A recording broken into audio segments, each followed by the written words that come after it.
out alive, man, that was the play. Streaming every night, building up the sway. But as the sight faded, I had to find my way. Now I'm hopping platforms, surfing through the fray.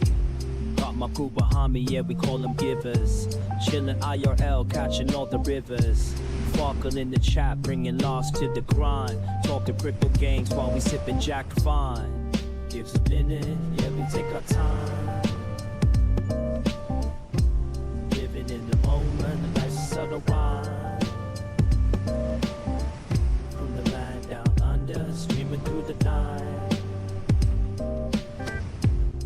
New Zealand vibes, surfing waves day to night. Always looking for the next thrill, that's where I ignite. Community so solid, always shining bright.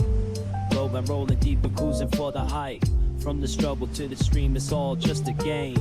But with the giver found, we're making our name. Tracking crypto profits, life just gets sweeter. Every view and every stream, making life a keeper. Give us a minute, yeah, we take our time. Living in the moment, life's a subtle wine. From the land down under, streaming through the night. Got my heart on my sleeve, everything feels right. So here's to the journey, no regrets in sight. Each laugh and each tear, it's a beautiful fight. Keep the wave rolling, let the good vibes flow. We're the givers, together in the show. Gives a minute, yeah, we take our time. Living in the moment, the life's a subtle wine. From the land down under, streaming through the night. Got my heart on my sleeve, everything feels right.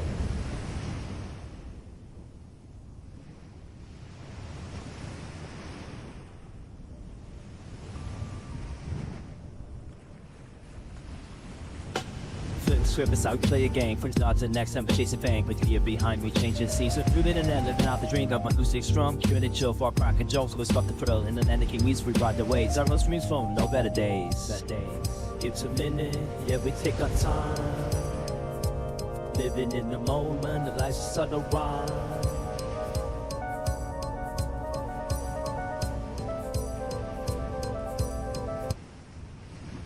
Hello, the internet. It is Saturday, the 30th of August, 2025, and welcome back to the channel. And a welcome back, well, not welcome back, welcome to a new decade, a new year, a new day. This is the first and last I'm going to say of this. I'm 51 as of yesterday, so I'm feeling it. Not really, I feel fine. No difference. Hey, Metal Luna, how you doing? Hey, Gibbs, happy birthday. Thank you, man. Thank you, Metal Luna over on Kick and Netsky on Kick. Getting dinner out, bro. See you soon. Thank you, man. No worries. I'll catch you on the flip whenever you get back with dinner. Yeah, so yesterday was my birthday and just did the family thing and had a great time. And, well, I was actually, strangely enough, I was in bed before 10 last night. And, yeah, didn't really... It wasn't a wild time, wasn't a big debaucherous booze hound night. It was just a pretty mellow, I'll show you a picture. We had a great fire on the hill, not on the hill, on the headland. Oh shit, hang on, I have to deal with these messages. This is a photograph from the fire pit up on the headland there. Wait, that's too dark. I always turn the brightness down because the camera has got the ISO ramped up, so it looks brighter than what it is, but that's the scope of what we got up to yesterday. Pretty rad. Metaluna, the birthday get more mellow with time. I don't think I could do a wild night anymore. Yeah, me either, man. But look, I mean, look, the fun time was there. It was great. Really enjoyed ourselves. Got some wonderful gifts. Oh man, I got some great gifts. Like, I don't want to be the guy that says about all the gifts you got, but I did get some very, very cool gifts. Yeah, I'm really looking forward to, well, talking about them another time, but not right now. But yeah, just amazing the thoughtfulness behind all the gifts for my birthday. It was amazing. So what I want to do on this stream is basically just chillax, wind ourselves down, I am working tomorrow. I'm working tomorrow ridiculously early. I am starting work at 4 a.m. Got to wake up at 2 a.m., leave the house by 3 a.m. to start at 4 a.m. So I do not want to go on too long on this stream, probably a couple hours. I do want to have a beer. I want to have a homebrew beer with you yahoos and chillax here, watching some content. I did find this other video here from David Pang. This is also from mustardflats. In that long-form 2-hour interview, they did reference an 8-minute video that they put together, and I guess this is it. So this is kind of like a synopsis set to images and whatnot. So I think we should watch that to fulfill or to round out the David Pang interview we listened to a couple of days ago. And then there are other tabs, of course. We've got the wazoo's out the tabs. Yeah, there's a lot there to go through. So we'll make our way through that, just hanging out here on the 30th of August, 2025. My yearly video on my YouTube channel celebrating 10 years is live. I shot that on the 28th, uploaded it yesterday, set it to go live this morning. It's now live on the channel. If you want to go and see what I'm talking about or what I'm thinking about for the next decade of Gives a Minute, that's all in that video. And it also is my yearly wrap up of the numbers and how everything's been going. That's all in there for you. Metaluna, congrats on 10 years YouTube. I caught that video earlier. Thank you, man. Thank you so much. Yeah, cheers. Thank you. I think the main takeaway from that video is that the numbers are awful. My growth on YouTube has been very, very stale, very stagnant. The only number that's gone up, like as it should, is the amount of videos I've produced. That number continues to rise, but every other metric has just dwindled. I think I've achieved 200 subs this year. 200 subscribers over the course of 365 days. Sounds like it's raining outside. I mean, it wasn't cloudy before, but it sounds like it's heavy raining out there. But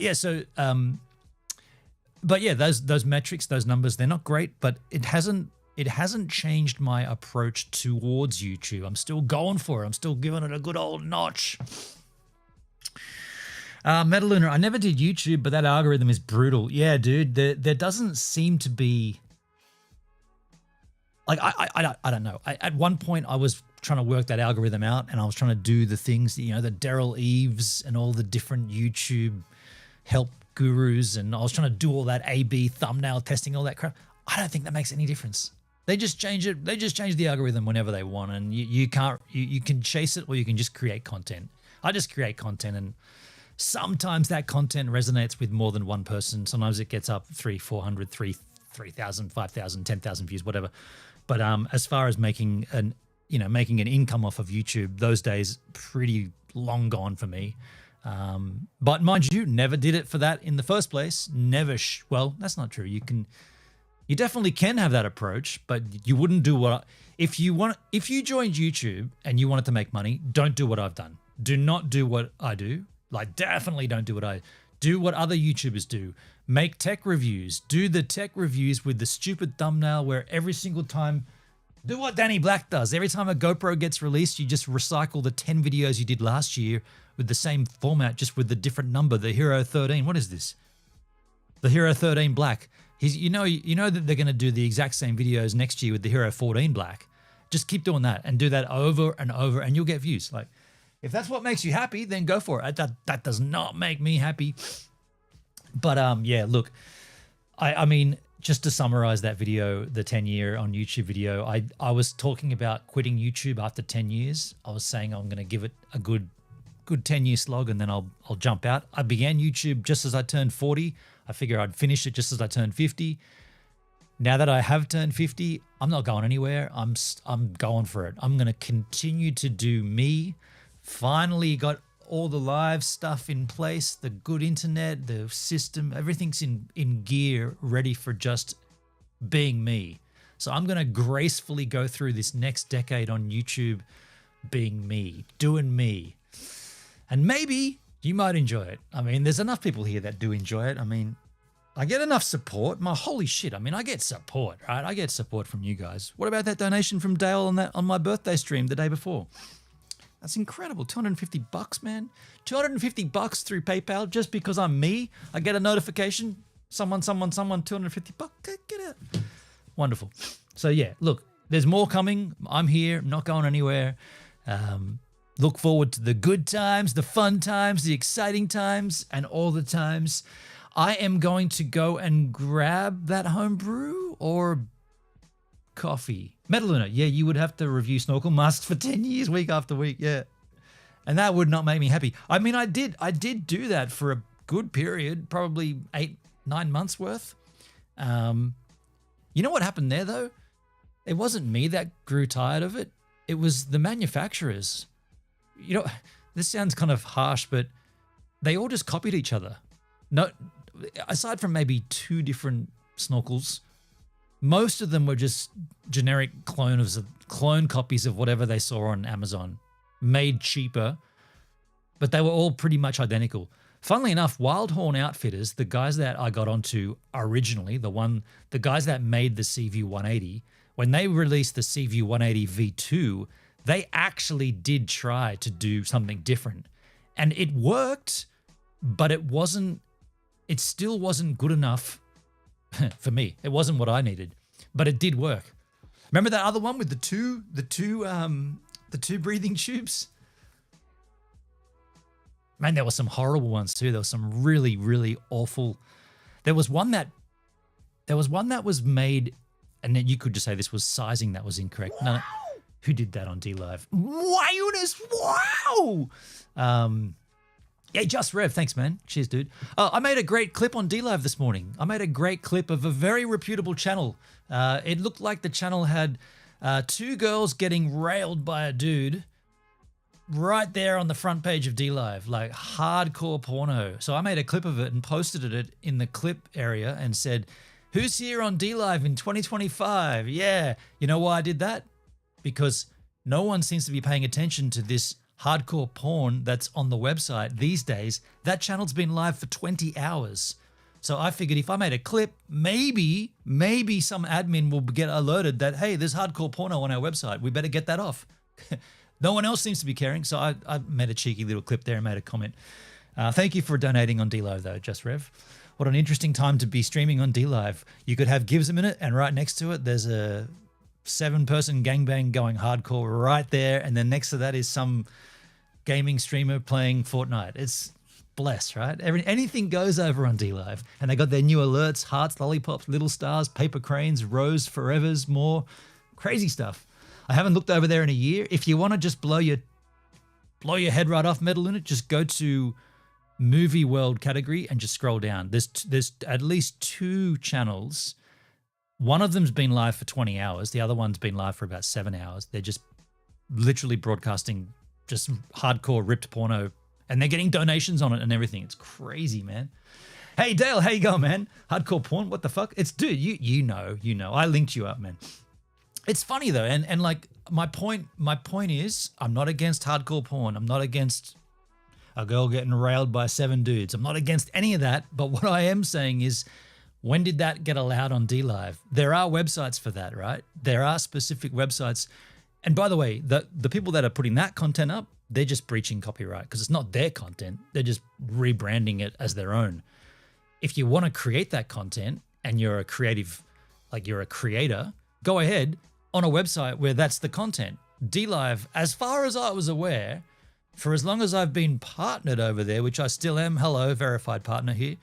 For as long as I've been VP over there, you're not allowed to... Gang bang! Gang bang! Gang bang! Gang bang! Gang bang!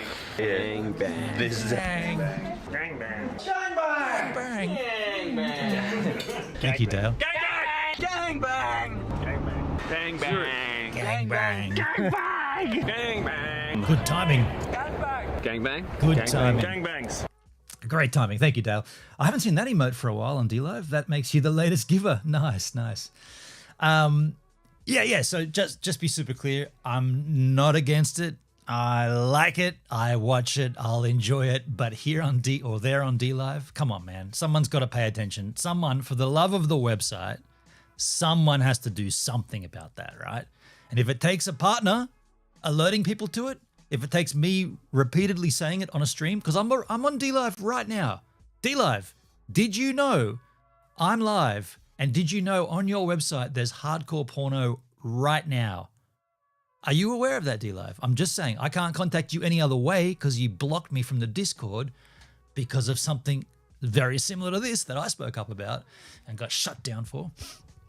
Anyway, I don't really care, but I do also feel like there is a slight duty of care from me because I am a partner. I am representing the platform, apparently. I'm supposed to represent, right? I'm supposed to make a good impression. So here I am doing what I can to alert the staff that there are illegal activities going. It'd just be like if someone was broadcasting a terrorist attack. A partner would be obliged to step up and say something, right? Did you know this was going down on the website? You better take action. I'm doing that right now. What's fucked up is the category it's promoted in. It's in Movie World, right? It's in Movie World. Yeah. I mean, look. Obviously, staff over at DLive have just either they're all gone or the ones that remain just don't give a fuck. That's what's going on, right? You know, that's obvious what's going on. I mean, is it still Justin's son? Is he still the helmsman? Not the streamer, the category. No. The category is Movie World. Dude, do I have to bring it up? Do you want me to I can't really show it to you, can I? Because then I, funnily enough, if I was to show it to you, I'm then broadcasting porno on DLive and then I could get banned, right? The channels that are doing it, they're good. They're good to go. But if I did it, I'd get banned. Imagine, now I wouldn't do this as I'm broadcasting on YouTube and everywhere else, but imagine I just started a stream and just took like rips of my favorite clips from certain adult websites. I've got a whole bunch of those I could put together into a VLC playlist and just played it on random. I should try that. I should just do that one day. Just like set up a stream, walk away from OBS, just have it playing 12 hours of random porn on DLive, partner it up. You can donate to it. Hey, it works for these other streamers. Why can't I do it? Why can't I do that? You know, I mean, I could make this guarantee. If I did that, I would be torn down immediately.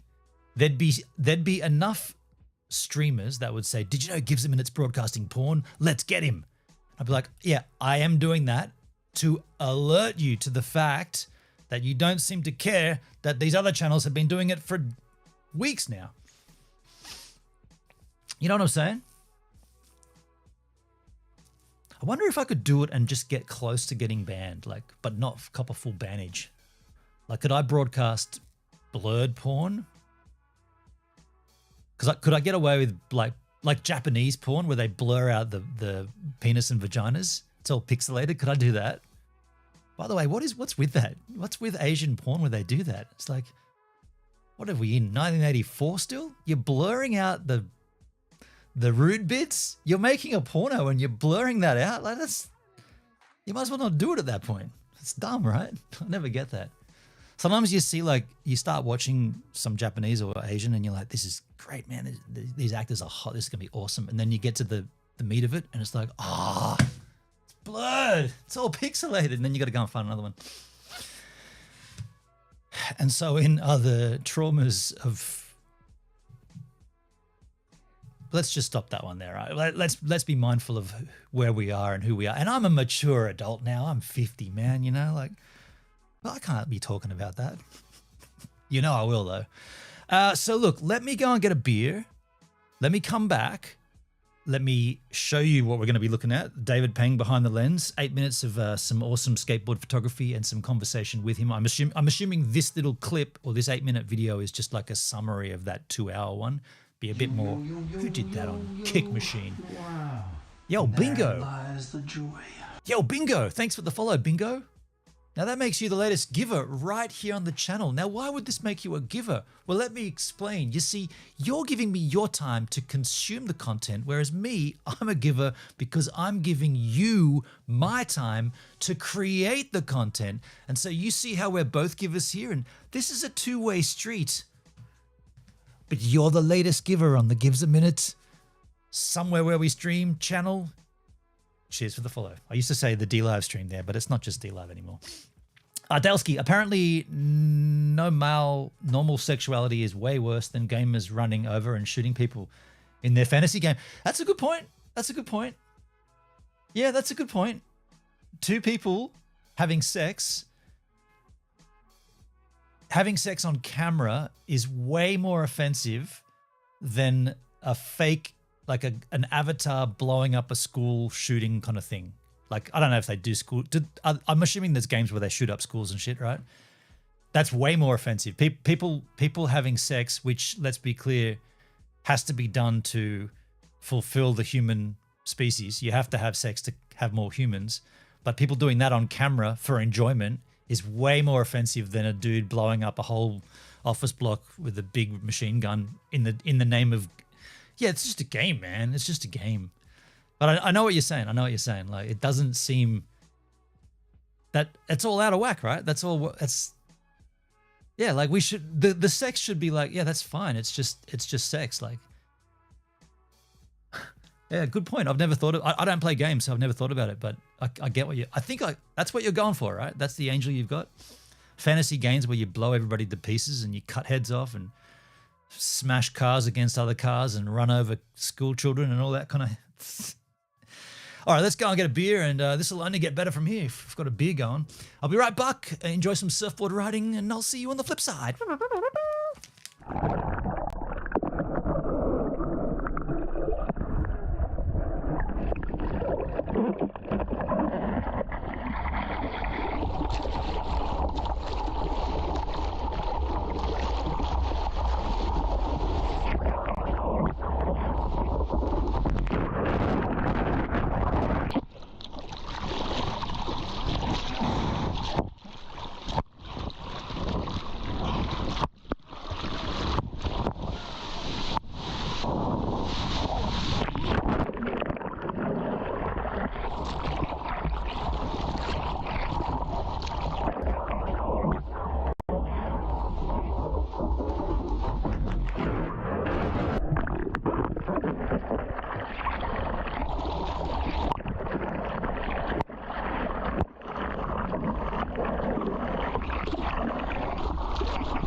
Thank you. I've got to remember that does mute me. Okay, my bad. Yeah, I was just reading your comment. FYI, DLive changed their policy regarding adult content about 2 months ago. I have heard that. People have come into the chat saying that. And unless you have a link to those updated policies so we can read it, I've not seen anything. I've seen that comment before that they changed their policy. How did they change it? Where's the updates? What's now allowed? We don't know. Like, now, why does that mute me, by the way? I've got to... Oh, I know why it does that. Yeah. I'm just, still getting my setup sorted here. But yeah, if you've got a link to that new policy, link me up. In the meantime, though, I'm cracking a homebrew, !pour in the chat, and we'll enjoy a brewski together the day after the birthday, I guess. Thank you, Dale. Jewel porridges. Jewel drinks his pours, snaps cans, cracks. Cheers all. How you going? Mate? All right, Mr. David Pang, behind the lens, capturing the history of Australian skateboarding through the lens of David Pang. Where's my mouse? Here it is.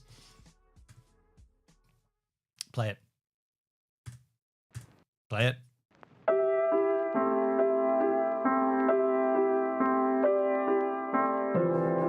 I believe there's something in the skateboarder's DNA that they look at the world slightly differently, and they just, so many skateboarders have an artistic viewpoint. Hell yeah. This is his house, by the way. Skateboarders are creative in the way they use the landscape, and they just seem to extend that through other activities that they do, just as a matter of course. Fortuitously, I've been in the privileged position of documenting skateboarding in Canberra over a number of decades now.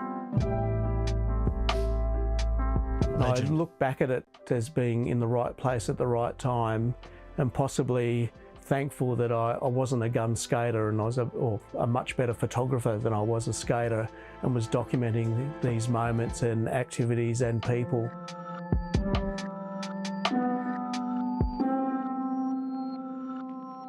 So Dave, with these albums, I guess they're sort of like as archival memorabilia, particular to like different skaters. What's the thought pattern behind? So fortunately, being able to get on the platform and photograph the visiting pro skaters, and in the middle of the 80s they came back numerous times, so when I knew they were coming back, I would ensure I've got a couple of prints, so one that I would give to the skater and the other that I, for some strange reason, would get them to sign.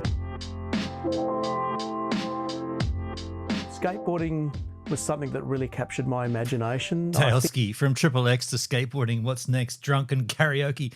Well, Triple X content and skateboarders do go hand in hand. The karaoke part, not my flavour, not my cup of tea, but I'm sure someone out there loves it. But yeah, this is David Pang. This is his place. This is where we sat for hours just talking skateboarding, I guess weeks before this went down. This would have been filmed pretty much around the same time that I was there. Just intriguing. And what you're seeing here is just like a snippet of his private collection. He's got a whole underfloor, underhouse, downstairs basement area dedicated to skateboarding archives and photographs and boards and everything, all the paraphernalia, all the stick, everything from the era. Amazing. I think if I was near the coast, I may have been a surfer, but Canberra certainly doesn't have a frequent swell, so skateboarding it was, and it's captured my imagination from then on. And at school, the only thing I was really good at and enjoyed a lot was photography, so just went down that path of being a photographer in the military and then working at the National Gallery. I think the most consistent thing I've done my whole life is being a skateboarder. So I started skating at high school, and fortunately, just after I started skating, the Woden skate park opened, and skating equipment was few and far between, and it had a mandatory helmet protocol. And so my dad was right into cycle helmets. So instead of a skate helmet, I had this mountain climbing cycling helmet, and given its shape and that I was Asian, I was referred to as rice bowl. The Canberra scene is pretty unique, and I'm so fortunate that I grew up in Canberra and have sort of seen skateboarding in Canberra from almost its inception to where it is now. Some of the great things I think about skateboarding in Canberra is that there wasn't any skateboard industry here, so we weren't influenced by the industry. Also, early on in skateboarding's history, the local council or local government was very proactive and built some great skateboarding facilities and some unique skateboarding facilities that people worldwide still come to. Specifically, if they come to Australia, they want to come to Canberra, skate Erindale Banks, skate Canberra Halfpipe, and even Spence Drains and Ainsley Drains. So we're very lucky in that way. Just go back a section there. That there is Tony Hawk, right? Tony Hawk skating Erindale Banks. Now, look at the people that are there to watch him. The people in the background, right? They're just skateboarders, and looks like maybe a mother and a father took their kid to go and see their hero.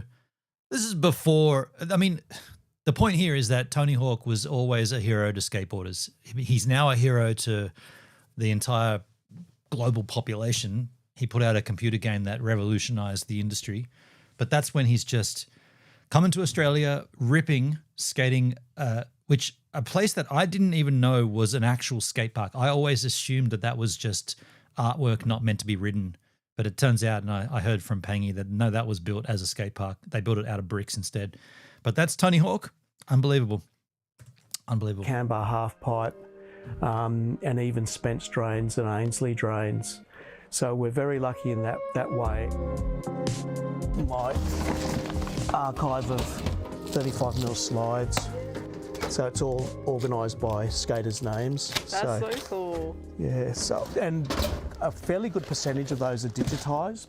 Right. So this is my wall of fame.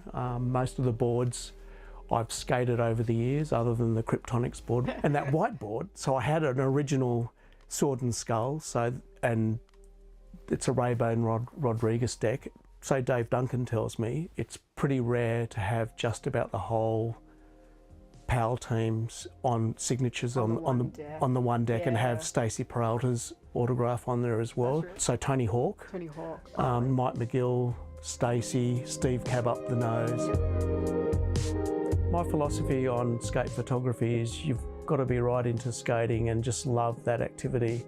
And then with photography is have that passion, look at what other people are doing and use that as leverage to try and replicate and then get your own take on presenting what the amazing stuff that skaters do, and sharing that with the world.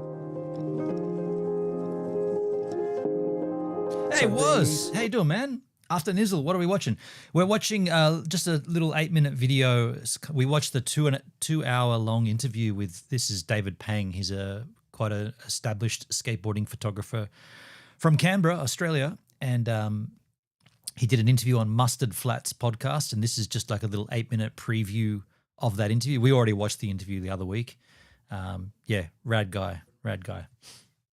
These two photos are the first proper skate photos I ever took.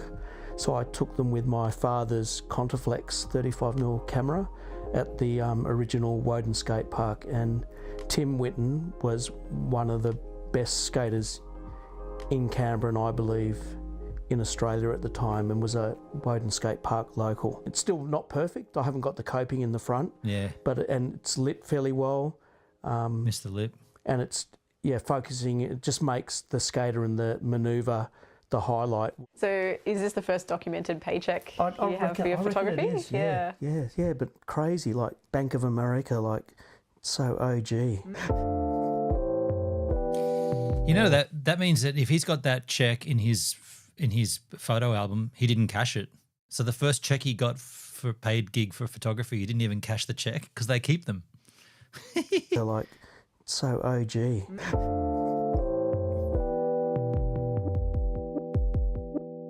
So Transworld Skateboard. So this was Thrasher and Transworld were the two. I had a new board delivered recently, nice and light. Oh, did you really? Okay, cool. Rad. main skate magazines worldwide at the time, so 1988 edition. $3. Yeah. This is the first international magazine I had photos published in, and most probably the first skate magazine. Cool Park. Back in the 80s. I think this was the first time that Australian skaters have been in an international magazine. I'm putting this photograph in the book, and it's like, yeah, I'm turning 60, got the time. Yeah. What's going to be in the book? Like, So what period? I'm calling it 60-60, which is a bit of a play on skateboard trick, basic skateboard trick 50-50, so 60-60. So that's the good thing with that. It's limiting me to 60 double pages. Yeah. Or 120. So 60 main photos. So I find it stupidly very hard to let things go, and it's nice now and again just to share those things with other people and look back at those items with fond memories. That's Woden after the park closed. So, I mean, look at the people. Yeah, that's wild. It's even like a little bit of Arundel Banks there. So, yeah, like galleries say, you don't have a storage problem, it's a display problem. My motivation in going to the skate events or going to skate occasions and recording it is that I just want to record those moments in the best light possible, because I get a thrill out of it, and then the added bonus is that other people enjoy it as well. So it is totally selfish, and if it does get published or does get used, well, that's a bonus. So I've also been in the fortunate position where I haven't had to make money out of my skate photography, so I do it for the love of it. So it is really just for the love of skateboarding. Legendary. I feel pretty damn stoked and honoured that he's taken photos of me over the years, and I've got one on my wall which stokes me. Every time I look at that, I'm like, not only is it me at my peak, but it's done by David Pang. Like that, pretty rad. So that guy, he's got a book coming out next year, or no, I was going to say this year. It's been a new year for me. It's coming out next year. It's called 60-60. It's going to be pretty damn impressive. From what he told me when I was there talking with him, I've said this before, but I'll tell you just for your sake, the book is going to be, and I don't know if this is how it's going to end up being, but he was saying that he has and you saw a snippet of it right there. He had a working demo of a website that goes along with the book, and what it will be, it's like a social media component. So every single page in the book gets a page on the website, and that is searchable through SEO and whatnot. But not only that, it's also interactable. So let's just say the photo is, I don't know, let's say the photo is that picture of Tony Hawk at Arundel Banks, right? I'm sure that's going to go in the book. That photo will be on the website, and then people that were there can say, I was at that demo with Hawk. We got some pretty shitty photos. Here they are. And then the chain keeps going along. And then someone can say, oh, I shot some video of that. Here's the link to the video. And then all of a sudden you've got this archive that stems on. And then people could even go from that and say, well, after the Bones Brigade went to the Arundel Banks, they also did a signing in store at this skate shop. And I got photos of that. And then you basically put together almost like a daily chronicle of what happened around that era. And everybody contributes their historical documents to preserve them. It's kind of like a forum, but a forum on steroids. When he told me that, I was like, dude, that has to go. Like, you have to do that. Because where better to start with someone who has been at the forefront of documenting Australian skateboarding forever, right? Like, when I was a kid, all of his photos were on my walls as posters. Like, David Pang and the covers of those magazines. I had all those magazines. All the Skate and Life, all the Slam issues, I had them. And he had covers on that.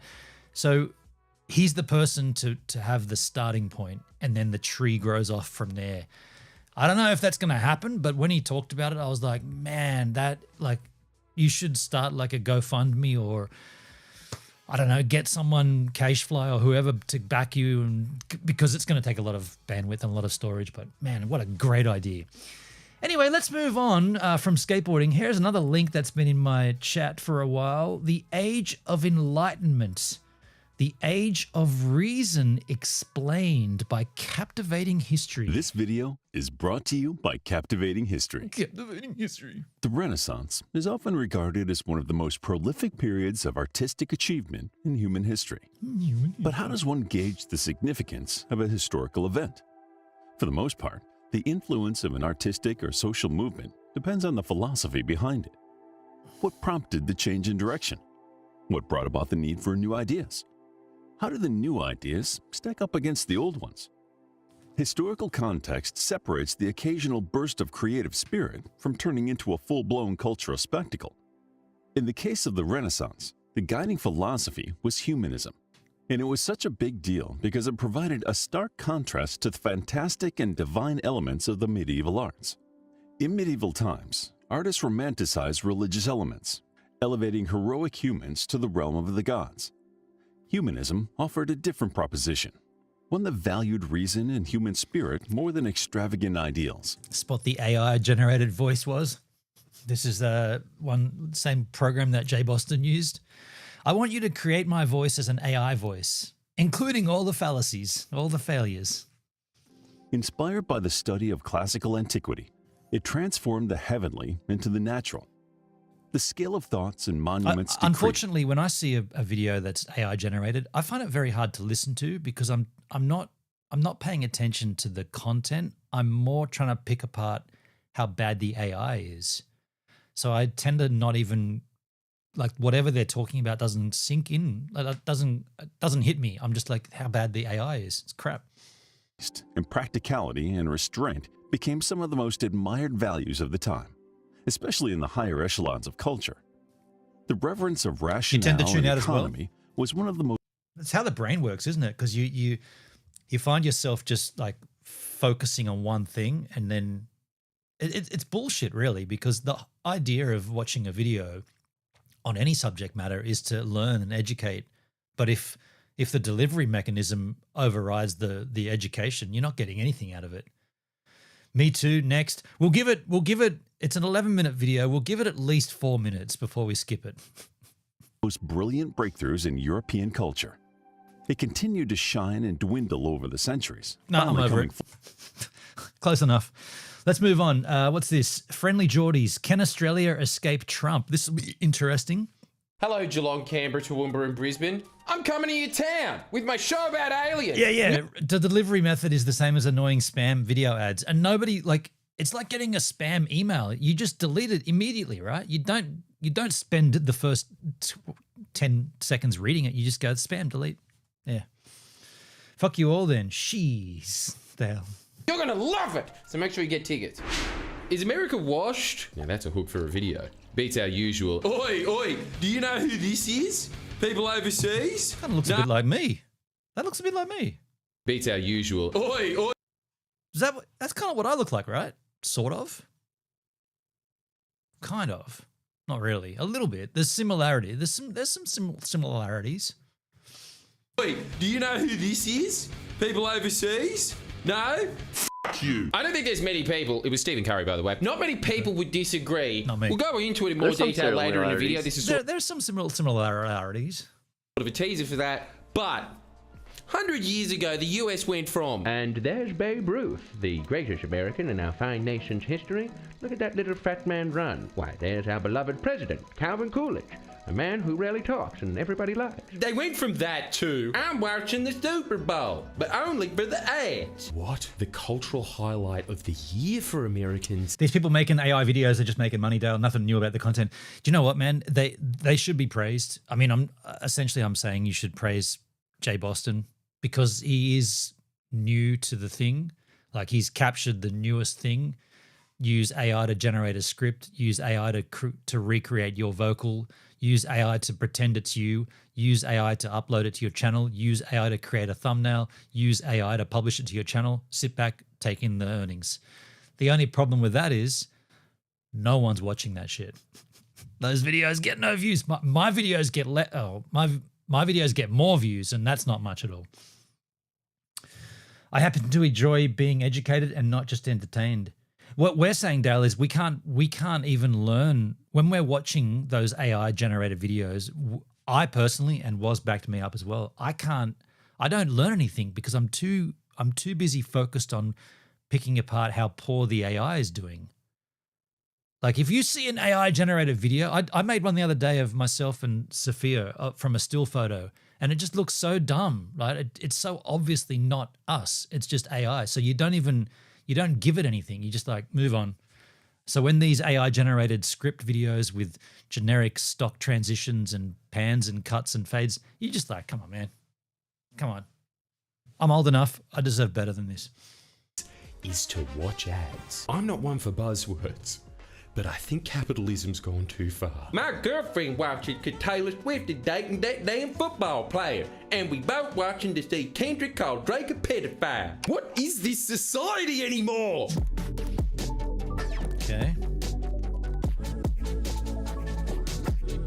I don't know why I started with that. I think it was mostly to say the Super Bowl. So inferior to our normal bowls. This video is mostly about the protection money that we have to pay to US, which I just accept as a fact of life, frankly. Dale's not focused on the AI. He's more focused on the info. You're the anomaly here, Dale. You're a big fat weirdo. No, you're telling me you don't even notice the AI? Wow, okay. Maybe you're AI then. Shit. However, I think we have a rare opportunity to weasel ourselves out of our medieval Dale, frankly, I find a lot of friendlyjordies boring as hell. Man, I'll be honest. I find him confusing. I don't know a lot of what he's talking about. That's going to be weird. That is going to be weird. It goes over my head what he discusses. He gets into the politics of Australia, and I don't know. A lot of it's missed on me. I don't get it. Oath that we have been in since our dark ages, 2019 to 2022. How was our Prime Minister Mr. Sneed from Peter Pan? Anyway, he shafted our original diesel submarine deal to sign a nuclear submarine deal with the Brits and the Yanks known as AUKUS. Now, that sounds like a lovely thing to do, unless you're the most important country on Earth. France! With its iron grip over French Polynesia and New Caledonia. Oh no, we're surrounded, boys! The diesel deal was with them. Everyone was shocked by this snubbing of this huge... Can I also just make a point here? See this idea of having the microphone in frame like that? What's with that? Like, why couldn't you just have it on a boom above you and out of frame? I mean, I know I've got one in frame. I mean, I'm streaming, so that's a little different. He's making a produced video. But having the microphone, you'd get the exact same audio if it was above you on a boom out of frame. It's 13-year-old boy humor. And is that also inclusive of having the microphone right there in the shot? I mean, I noticed the irony. I've got one right here as well, but I'm allowed to. Massive continental power from 200 years ago. I think who was most shocked by it? The French. But they were mostly shocked to discover that other cultures knew about cheating on their partners. Scott Morrison needed a real man. Boris Johnson. And Joe Biden was there as well. Well, actually, he got up on a stage with some TV screens that had the two of them on a Zoom call because that's how important this huge tithing of money we're giving to them is to them. And how much they appreciate us pissing off the EU to do it. Oh, yeah, no, it's jolly good. No, I am looking at it. It's bloody brilliant. I mean, remember this? Thank you, Boris. And I want to thank that fellow down under. Thank you very much, pal. Appreciate it, Mr. Prime Minister. He fully forgot his name. He forgot the Australian Prime Minister's name? No way, I missed that. That's pretty cringe. Thank you, Boris. And I want to thank that fellow down under. He totally forgot his name. That's pretty bad.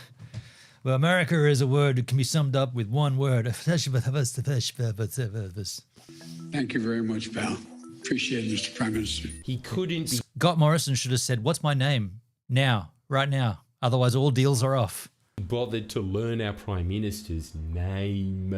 That's how unimportant we are. I suppose that is pretty bad. Can we just pause for a second and can we find Biden forgetting Australian Prime Minister's name? There's got to be a better clip of that, right?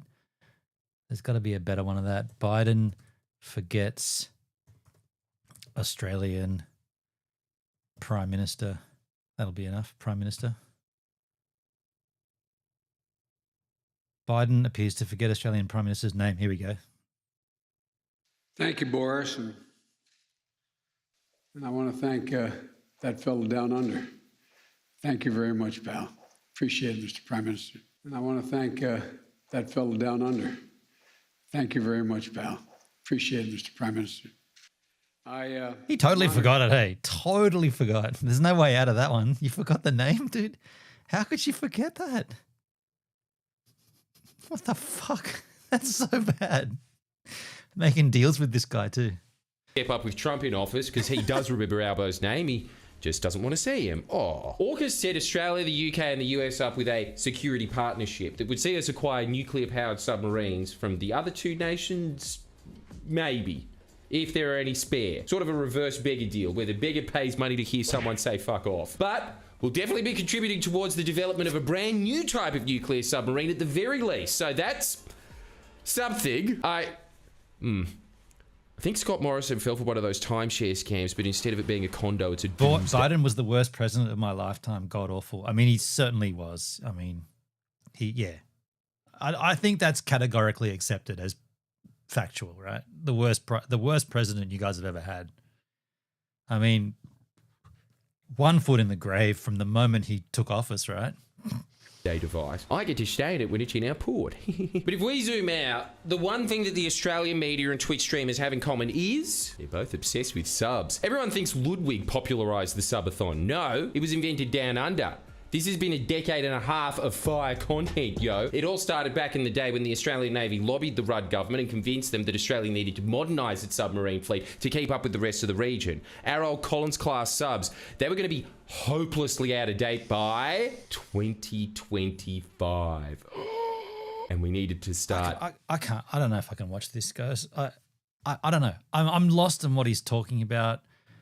I don't agree with his approach, his mannerisms, his fake, phony Australian accents. Therefore, I'm out.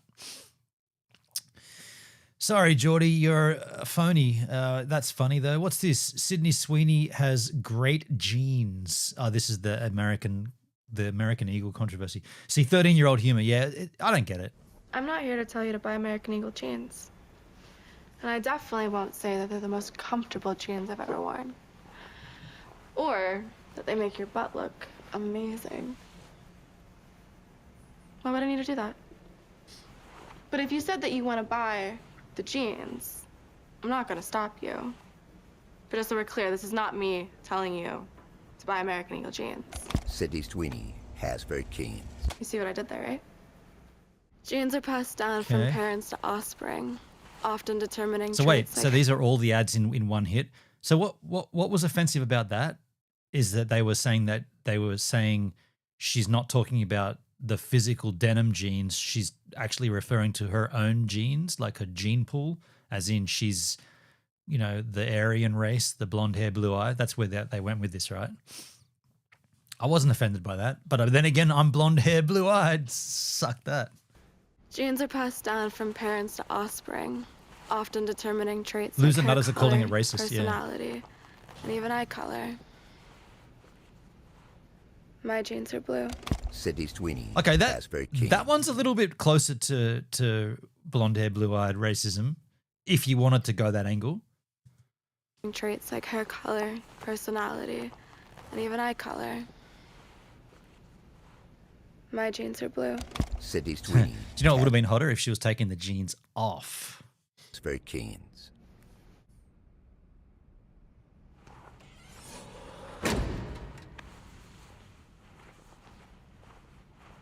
Sydney Sweeney has very keen. Okay.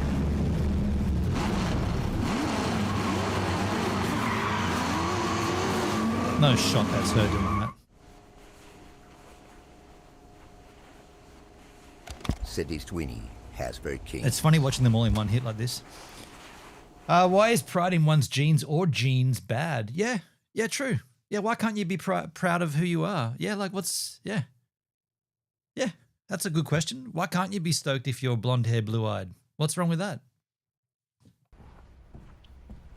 She's not saying only blonde hair, blue eyed people can exist. She's saying I dig it. I mean, I'm digging it. I'm blonde hair, blue eyed. Why can't I be proud of that?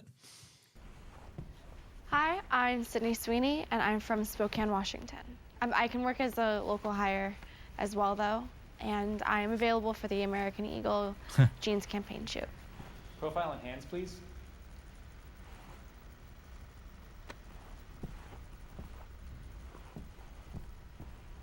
Thanks.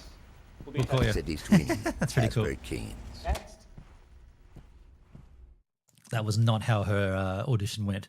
Let's take a look at this reaction to this. Fuck off, Megyn. That's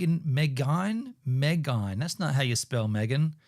Megyn Kelly defends Sydney Sweeney from weird leftists. Let's go to the other end of the pond, as shallow as we can get here. The pearl clutching around a bloody jeans ad, okay? Sydney Sweeney, current it girl, yep, 11 out of 10, wow, amazing, right? If you had to draw, this is what you would draw, right? The ad says, Sydney Sweeney's got good genes, and then people have turned around and it's become jeans, white people, blue eyes, hair, big boobs. Oh, my God. It's a jeans ad, Megyn. I'm not here to tell you to buy American Eagle jeans. And I definitely won't say that they're the most comfortable jeans I've ever worn. Why do we know Sydney Sweeney? Like I know the name. I mean, I've heard the name. It always stuck out to me because of Sydney being my hometown. But who is she? What's she in? Like why would we have known her before this? Because I do know her, but I don't know what from. That they make your butt look amazing. Why would I need to do that? She's got nice hair. But if you said that you want to buy... I know she's an actress. I just don't know where I've seen her or what she would have popped up in. Is she in Her with Joaquin Phoenix? The jeans. I'm not going to stop you. But just so we're clear, this is not me telling you to buy American Eagle jeans. Sydney Sweeney has very keen. Yeah. You know what? The whole thing's so annoying. I'm here to tell you there is nothing wrong with being blonde, blue-eyed, and white. Nothing. True. Nothing Beautiful. whatsoever. And 11 out of 10. And somebody who'd stop traffic. Come on. I'm not so sure about the boobs situation, but in general, it's fine. Is he hitting? He's hitting on her, isn't he? That's a little unprofessional. Be white, blonde-haired, and blue-eyed. I'm sorry. It's okay to say that. And the irony here, of course, is that if you had a Hispanic girl in that ad, if you had a black girl in that ad, a mixed-race girl in that ad, an Indian girl, an Asian girl, that'd be fine. Fine. You can celebrate their jeans, but you cannot say anything about white jeans. Apparently because we're all still stuck in the Jim Crow era, in the slavery era, and we have to pretend that there's been no progress made whatsoever. We haven't had a black president. We don't have black Supreme Court justices. We didn't just have a black vice president and a black nominee for the Democratic nomination, black secretaries of state. No, there's been no progress. That's all you need to know. We're just as racist as ever over here in America. And there can never be a reference to good genes if you're talking about a white person, number one, never mind a white woman, number two, because there's a special hatred for them among the class that's lecturing us. And God forbid the person have blonde hair and blue eyes. Well, I am here to speak on behalf of blonde-haired, blue-eyed, white American women. There's nothing wrong with us. F off if you don't like the fact that we celebrate. Should have said fuck off. Give it some real sass. What was I going to say? Spaz. Give it some real sass. Refuse to allow arseholes to silence you. Fuck, I'm jealous pricks. Yeah. Like, I mean, look, I'm offended by this because I am blonde hair, blue eyed. Like this hits hard at me, right? I'm not a female, but I'm a blonde haired white. I'm a white haired, blue eyed white male, and it offends me that everybody gets upset. We're not allowed to be happy with who we are. What happens? What's that called when you single out a particular person from another group of people? Oh, that's racism, right? Isn't that what that is? It's technically that, right? Netsky's, Sydney Sweeney, born September 12, 1997. Okay, I thought she was older than that. American actress, best known for her roles as Haley Karen on In the Vault. Okay, that's not how I know her. And Emmeline Dario on the Netflix series Everything Sucks. Okay, I've not seen either of those two things. Okay. Right, how good we look in jeans and possibly having good jeans, period. And you know what? It can apply to you if you're redheaded and brunette and black-haired or black skin. By the way, for all we know, this, I don't know how this happened, but maybe they had a whole bunch of these ads and like they used a different model in each ad. And so they release the Sydney Sweeney ones first, and then the next one comes like a Naomi Campbell one or something, and then it just shuts everybody down because they're like, well, are you saying Naomi Campbell has great genes because she's a black-skinned female? You know, they might have. I don't know. I don't know. This is a little while ago this happened, but imagine they did do all of that. They had like multiple ad reels shot and ready to deliver, and then all these leftists just went apeshit for the first one, which was blonde hair, blue eyes, and they're like, oh, wait, here comes the orange-haired, freckle-faced Ranger. We'll do that one next. And then they just go through all the list, and then everybody gets shut down.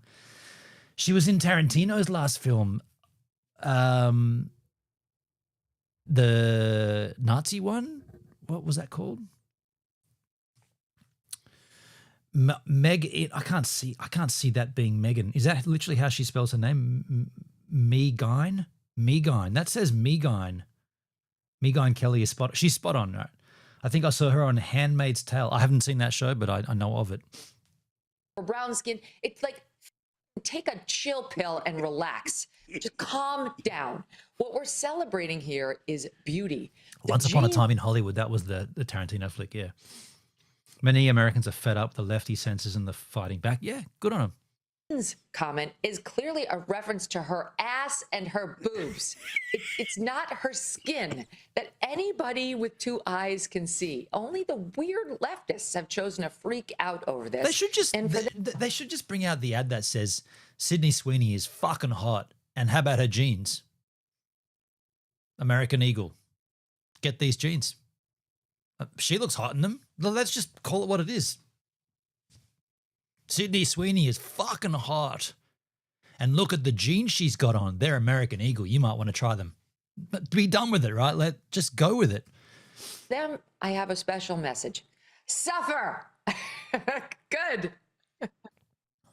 She's the best. You can see her show SiriusXM. Find her on YouTube. We'll get the podcast. Let's move on. Australian rocket crash. Australian-built rocket crashes moments after takeoff. So no Mars for you?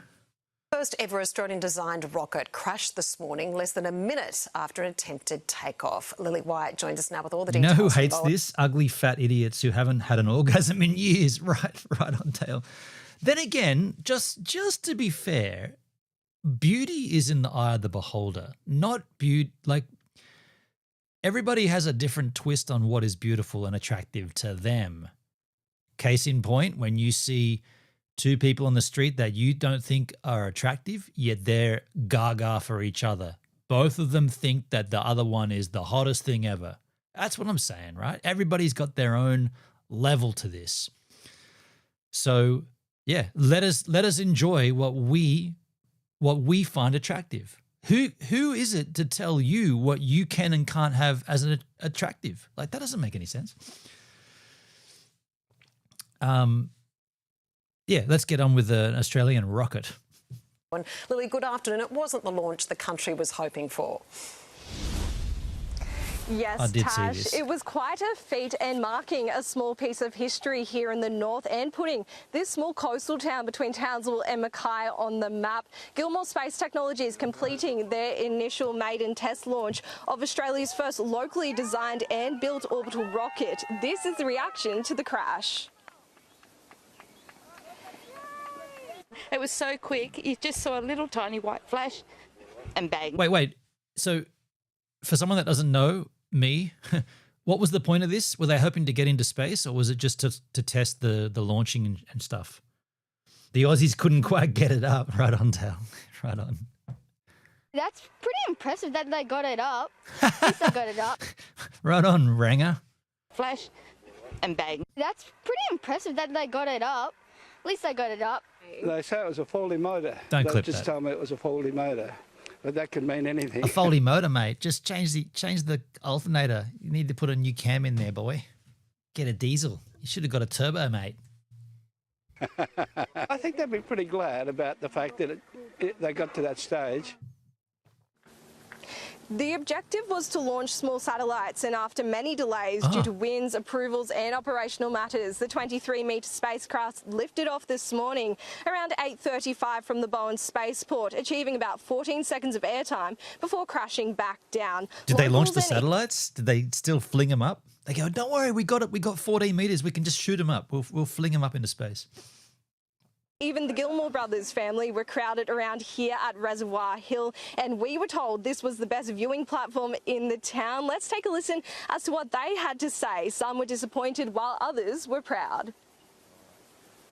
It's going. It's going. It's going. It's going. Oh my God. Oh wow, that is amazing. Oh, okay. It's hovering. It's hovering. It's hovering. It's hovering. It's gone.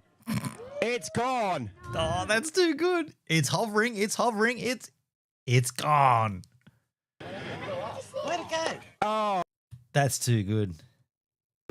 Oh, okay. It's hovering. It's hovering. It's hovering. It's hovering. It's gone. It's gone. Where'd it go? Oh, no. We've got to clip that shit, dude. Let me get that right now. Use the hole, bridge the hole, or fill the hole. We got to clip that. It's going. I'm getting this. I'm getting this right now. Let me get this right now. QuickTime player. What browser are we in? Firefox. Where's my QuickTime browser player audio recording? He'd think it would recover after the hover. Yeah, it was. He had high hopes that it would keep going. Hey. Let's get this going. Record this up. Some were disappointed while others were proud. It's going. It's going. It's going. It's going. Oh my God. Oh wow, that is amazing. Oh, okay. It's hovering. It's hovering. It's hovering. It's hovering. It's gone. It's gone. It's gone. Where'd it go? Oh, no. Where'd it go? So there you have it. To some, it may be a failure, but to others... Sorry. Where did it go? Where do you think it went? It went down, love. It disappeared and exploded. Let's put this on the desktop. It's hovering. Yeah, it's Aussie porn. It's hovering. It's gone. That's going to be a new audio drop that you guys can trigger at some point. I'll get a screenshot of the... Where's the... Wow, that is amazing. Oh, okay. I want to get it before the there, that shot. That shot there, right there. Make that full screen. Get it. It's hovering. It's gone. It's gone. Hang on. Oh. I'll just get a screenshot of that. Okay, it's hovering. It's hovering. It's hovering. It's hovering. It's gone. I didn't get it before that yellow square appeared. Hold on a second. Oh, okay. It's hovering. It's hovering. It's hovering. It's hovering. It's gone. It's gone. It's gone. Where'd it go? No. It didn't go. There wasn't. So there you have it. To some, it may be a failure, but to others, it's an important step. Wait. To some, you feeling frightened? No. No. Oh, by the way, can I just pause for a second? I'm pretty pissed off. I didn't get a phone call from Marty on my birthday. I'm just saying, I'm pretty annoyed at that. Like, I thought he would call me on my birthday. He didn't. So, yeah. I don't know. Maybe we should talk about this another time, but I'm a little sensitive about that. That's pretty bad. Yeah, pretty harsh. Yeah. If he meant that he was trying to, remedy and get past the Uluru thing and still be mates, he would have called me on my birthday. It's my fucking 50th, right? He would have called me, but he didn't.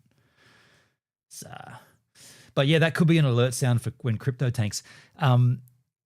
The way that this woman said, for some people it was a failure. I'm like, so who were the people that thought this was successful? What were they? Why is it successful? Because it actually did lift off the ground. This is a complete and utter failure. There's no way you can look at it any other way. This is not what they wanted to happen. Oh no, it didn't go. There wasn't. So there you have it. To some, it may be a failure, but to others, it's an important step to backing our local space industry here in the North and Australia, Tash. Absolutely, Lily. Thank you so much. Elon Musk is like, I can fix that for you guys. Let me come down there and tell you how it's done. What's this? Idiots First the Internet. Australia's under 16 social media ban exposed. This will be interesting. Yeah, I'm not too sure what I think about this because I don't own any children. I don't have any children, so this doesn't really affect me. I mean, Poopsie's under 16. I don't know. Let's learn about this. Ladies and gentlemen, it's time to cut through the noise and the BS on the Australian government's ridiculous move to ban under 16s from social media. On the surface, it's sold as a shield against the digital dragons of just make it better quality. Of cyberbullying and mental health pitfalls, backed by heart-wrenching stories from parents and a parliamentary inquiry that painted a grim picture. But dig deeper and you'll see that this isn't just about safeguarding innocence. It's a classic case of government flexing their muscles where parents should lead and likely paving the way for surveillance to creep even further into your lives and your homes. Yet history shows that these bans fizzle, kids VPN their way around, or worse, delve into the unregulated online shadows of the dark web. Stay tuned as we unpack the noble intent that might just be a fool's errand. Wow. AI much? And I'm not saying AI reading, I'm saying AI wrote the script. He wrote that script. So the Australian government's grand proclamation. No social media for the under 16 crowd, effective December 2025. So hang on. I understood this was coming into play. Did this pass? So you cannot have an account on TikTok, Instagram, YouTube, or Facebook if you're under 16. That seems a little harsh. And I without even knowing what it entails, I feel like that's a bit too strict. It should be up to the adult, like the parent of the child, to either permit or not permit.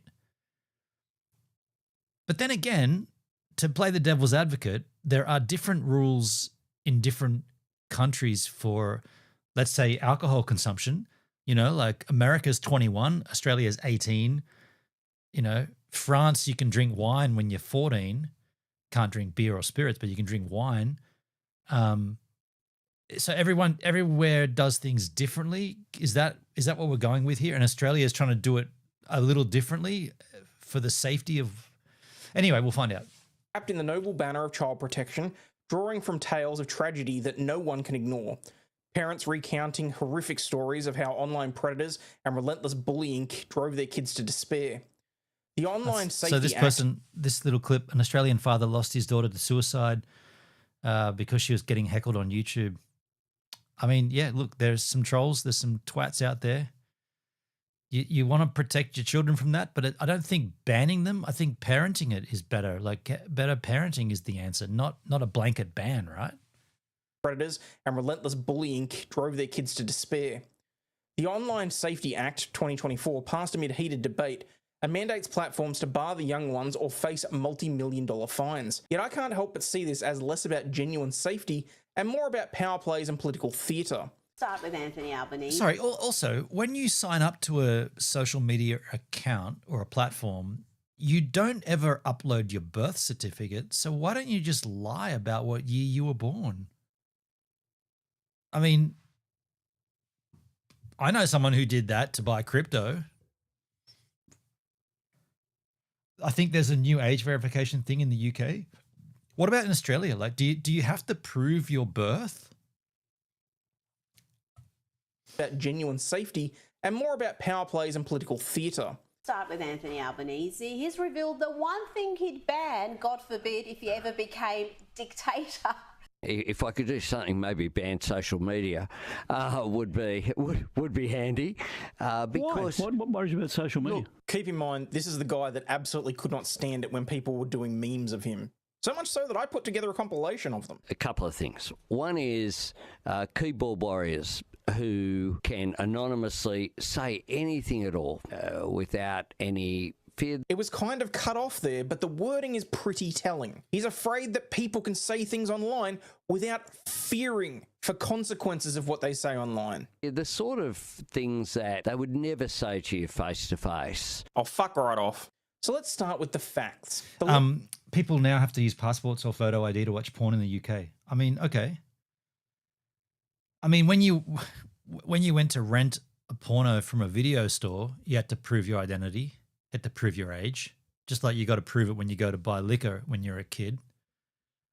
It's kind of the same concept or the same thought pattern. You got to prove your age. I don't really see that being all that unusual. Of course, there's ways around it, you know, but the idea of proving you are of age, this is the digital version of saying, here's my proof of age card. Is that wrong to want that? Like, I don't see this being a huge problem. Like, if you're over age, prove it. As far as memeing and trolling and being anonymous, I think it's up to, and I've learned the hard way, but it's up to the person getting trolled just to ignore that shit. They're going to do that. You just ignore them. Like we do here when this shit happens on my channel, I just go, yep, delete and ban, move on. Who wants to watch porn anyway? Well, if you want to, just go to DLive.tv and go to the movie world section. Or amends the online. By the way, the stuff that I saw on DLive, pretty high quality too. I don't know. Have you guys heard of Dorcel? DORCEL, Dorcel. Really good quality porno on DLive there. Dalsky, here in Florida, one must prove they're 18 plus to view porn online. And now, I mean, the idea of proving your age doesn't seem too out of, like, that seems pretty legit, right? If you're going to do something that's restricted to adults, you got to prove you're of age. Just like if you're trying to get into a nightclub, you got to either have a fake ID or have someone that works there that knows you, or prove your age. I got ID'd the other week, actually, or the other month. That was pretty funny. Yeah, that was pretty. That doesn't matter. I could tell. It does. The story's pretty lame, but I got ID'd, and I was like, "Are you seriously asking? Are you stopping me from coming in unless I show ID? I want to mow the lawn and go fishing. I want to do that too." This place I was at was like, dude. I looked past him. I'm like, man, there's like 12 people in there. It's a Friday night. It's primo time. It's like 9:30 on a Friday night, and you're stopping me from coming in here unless I show you my ID. And I said, look at me, man. Do I look like I'm under 18? He said, and he points to the sign up above me and he goes, no ID, no entry. And I'm like, but the idea of the ID is so that you can verify I'm of age. Use your eyes and look at me. Do I look like I'm under 18? And then again, I looked over and he's like, I'm like, look, you should be begging me. You know what? I'm going to show you this video. I said, you should be begging me to come into this establishment because there's no one in there, dude. And it's Friday night and we're in a respectful. We're in fucking Bomaderry. There's no one in this joint. I'm going to come in and have a beer and you're stopping me because I'm not going to show you I have to go and get my fucking Service New South Wales app, open up and go to my digital license. And then when I got in there, I'm just going to show you. I'm going to show you what I got a video. Where was it? It was a little whiles ago. Hold on. It's worth it. It's worth it. I'll just go to libraries. Hang on. Can't I just find all videos? They keep changing this. Sort by, no, I don't want to sort. I just want to go to years, all. Can I just go to videos? Hang on, scroll down. Maps, trips, featured photos, media types videos. Okay, well that'll at least narrow it down. Okay, here it is. It goes for 14 seconds. I'll just drop the brightness down a bit. This is what this dude was stopping me from coming into. I'll just get the volume up.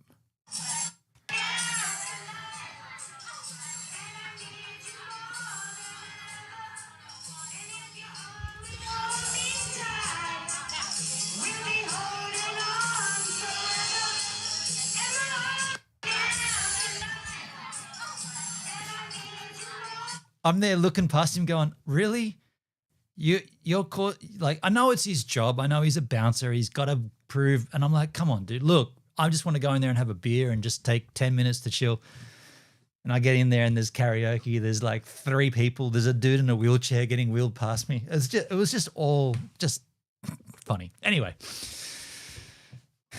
funny times. I'm not allowed in certain places anymore. Apparently 69 is not allowed. 69, right? Maybe the ID was for security checks. So you think they were checking who I was? was. You think they were actually, instead of checking my age, they were seeing if I was on a wanted list or something? Maybe. Yeah, maybe. I don't know. Like, yeah. You might have a point there. I mean, it's a sort of a hectic area, I suppose. Vomit area. Yeah, I don't know. I can tell you this, though. I had one beer and then I got the hell out of there pretty damn quickly. And no, I did not partake in karaoke. Act 2021, slapping a minimum age of 16 on platforms where interaction is king. Places like Facebook. That actually was. You probably got a point there, man. They have a database. They can scan the ID. That makes sense, you know. Like if they're, yeah, okay. If there are people that are known to the area that are wanted for something that they've done or whatever, yeah, that makes sense. Yeah, I get that. And you know what? If he had have said that, if he had have said, look, it's not about your age. It's more that we're going to check you off on a database because we're looking for some dude that smashed the joint last week. I'd be like, oh, that's cool, man. No worries. It's not me. But he was saying it because it's like, I got to check your age. And I'm like, I mean, I'm flattered at this point. You know, I just turned 50, but you think I'm under 18? Okay, cool. Okay, man, I'll get my ID for you. No worries, man. I've never drunk beer either. TikTok, Snapchat, X, Reddit, and even YouTube now after a last-minute inclusion. I can honestly say that little lady Overlord is absolutely devastated by that. Do you think it's right or wrong for the government to be telling us what we can and can't watch in our home? That's wrong, because this is our home. This is more than a home. This is where we live. And this is where the government can't tell us where we can't and do. This is a bit weird. I think the government... You got your 7-year-old kid to feature in a video for you? That's a bit weird. Wrong. And you're making a point here by bringing your kid on? That's a bit weird. Think that you're a weirdo, this bro. should be the government because he doesn't even care about us. Yeah, so how do you feel about not being able to watch YouTube? Fuck, this is a weird bit. Why would you include this, man? Your kid should be playing Minecraft on your version of the app. Does that make you angry? Yes, because then other kids as well can't watch YouTube. This is cringe. And this is I want horrible. people to learn about YouTube. YouTube's only fun. That'd go. Very proud of you. Exemptions exist for messaging apps. Go figure. Surely someone must have commented about that, and this is a horrible. Newest first.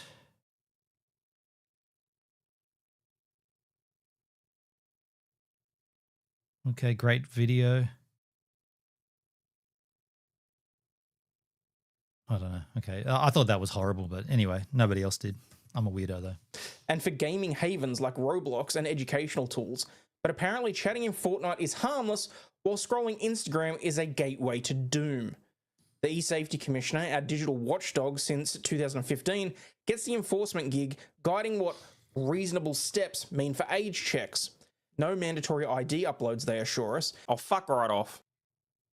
But trials are humming along for biometrics or behavioural cues, even suggesting that they'll use AI to crawl all over our social media pages to determine A, if we're Australian, and B, if we're over 16. Platforms allegedly can't repurpose that data, but the whole setup screams... What? Sorry, why does this guy care? It's obviously not going to affect him. He's well and truly over 16. Why does he care so much?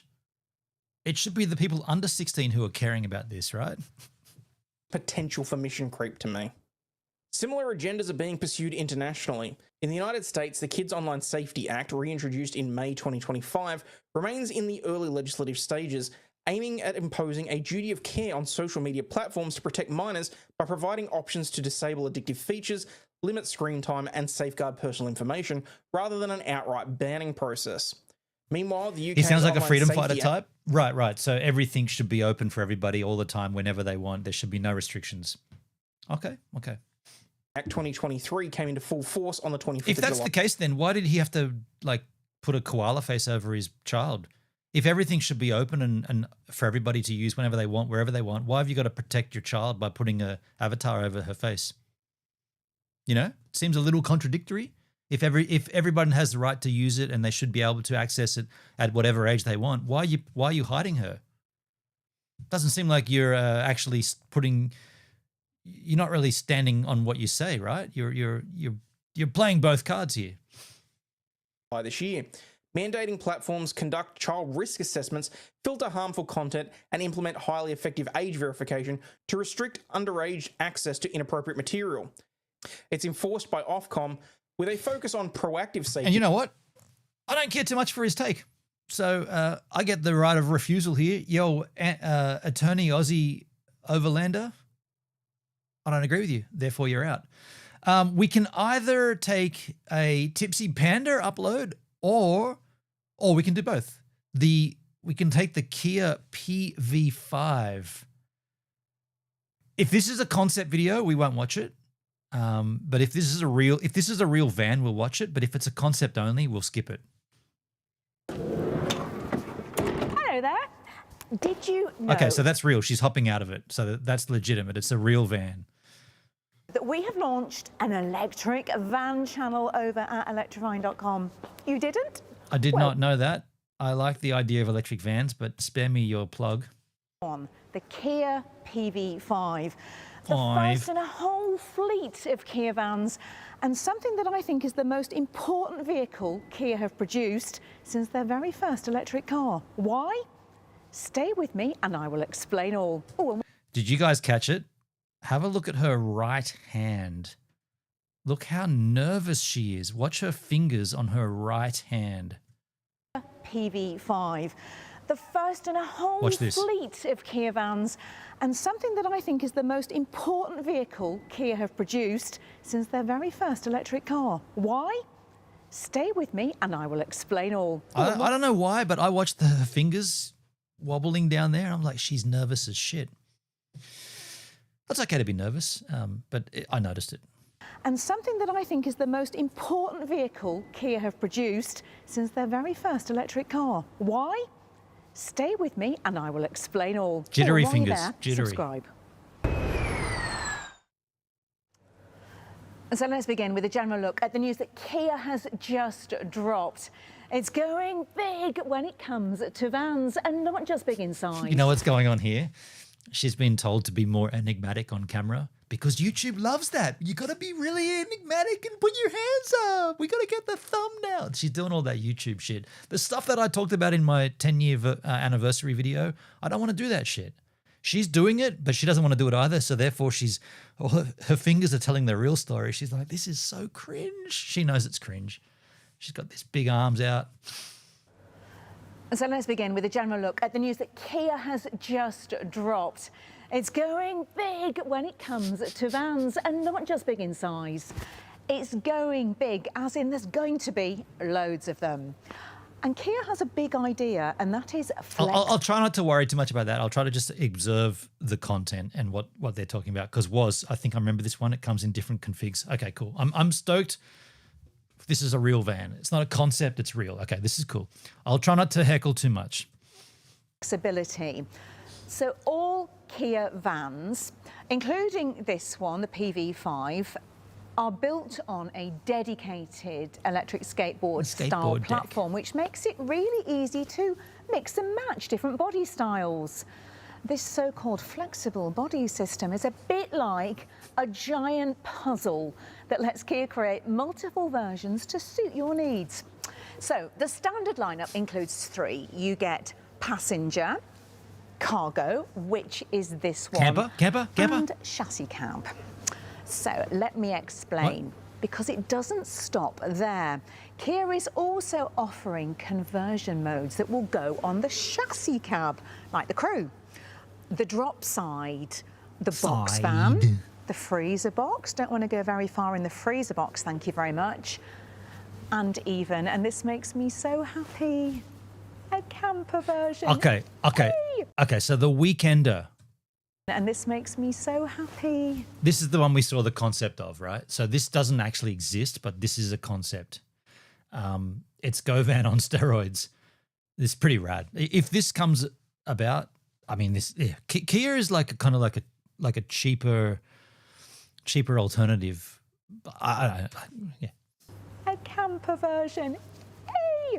Also worth celebrating is the arrival of the wheelchair accessible version, the WAV version, which will be coming soon. It's really, really good news, that, isn't it? Because accessible mobility in electric vans has been long overdue. There really isn't a lot of options in that space at all at the moment. So hats off to Kia for really making that a priority with their van range. Size-wise, it sits between the Ford e-Transit and Connect vans. However, as I said at the start, its biggest rival will be the VW ID Buzz, given that there are both passenger and cargo variants. The Kia PV5... The ID Buzz is already out though, isn't it? Just a big box on wheels. Yes, it has a boxy shape, but Kia has carried over its opposite united design language to the van range, so you get all those angled surfaces. There's also a slightly rugged look with the cladding that gives it a tough modern feel. Looks rad. I think it does look quite interesting. Yeah. The passenger and cargo models share a similar design, but with some key differences. Doesn't have a very high clearance off the ground, but... Passenger version has large windows for better visibility for the passengers, of course, a spacious interior and a lift-up tailgate. The cargo model, on the other hand, maximises storage space and comes with twin side-opening doors for easy access to the load area. Love the double doors. In the development stages, Kia said it worked with brands like Uber to make sure that the PV5 meets the needs of professional drivers. You know, those taxi drivers who need more space for luggage and for people and who want to go electric. So this version obviously has got front and middle seat, loads of cargo space at the back. What will be coming is a 3-row version, and that I think is really good news, particularly LWB. when you know the price. I have been told off the record that they're aiming for a price of around £30,000. If they can get it anywhere close to that, then this really is a game changer. You know, we've been saying for ages... What's a pound? Hey Siri, what's £30,000 in Australian dollars? About 50? 30,000 British pounds is $61,941. So it's double, 61 skins. Okay. There are the more affordable 7-seat options for family drivers who don't have upwards of £60,000 to spend on an electric car. And this will be the answer. As a builder's daughter who grew up with VW commercial vehicles as the family runaround, I've been in quite a lot of vans, and I like it in here. It's got a very different vibe to the ID Buzz, which feels more kind of private buyer, more family orientated. You can see that this has been designed as more of a workhorse. It'd be so nice to take this down to the seaside and have a cup of tea, love.